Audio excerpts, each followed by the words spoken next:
Here, ek buig voor u in stilte. Gee my krag om standvastig te wees. In my huis wil ek u lig laat skyn, met liefde wat nooit verdwyn. Maak my 'n anker, Here, sterk en waar, vir my man, my geliefdes en vriende. Laat my huishouding in vrede rus, met die seën en die liefde, gevul met die teenwoordigheid van die Heilige Gees. Gee my wysheid om met deugdheid my take te doen, hande wat dien, 'n hart wat bly is. Laat my woorde van u getuig, en my dade uw lof besing. Maak my 'n anker, Here, sterk en waar,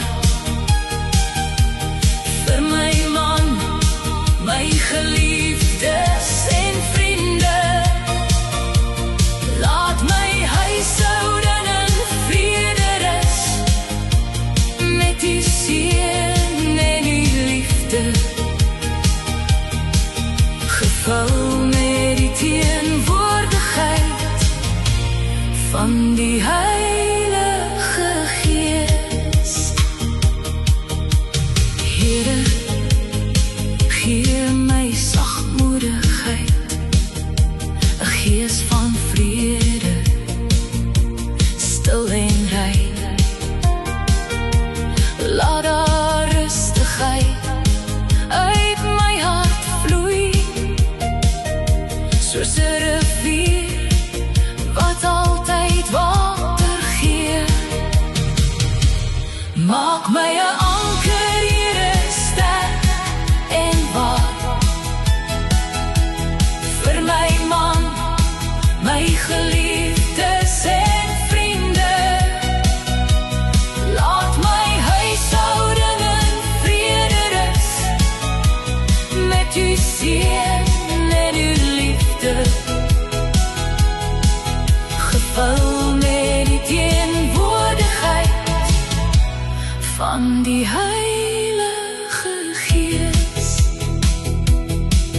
Wanneer storms kom en winde waai, hou my vas, Here, ek vertrou op u. Laat my liefde nooit wankel of breek, want uw genade is my lewenslied. Maak my 'n anker, Here, sterk en waar, vir my man, my geliefdes en vriende. Laat my huishouding in vrede rus, met u seën en uw liefde, gevul met die teenwoordigheid van die Heilige Gees. Maak my vrou waaroor u, Heer, glimlag. Ek wil 'n vrou wees wat u ken, wat u my enigste bron maak. Vul my met u skatkis van u seën, Heer. Bidden tot u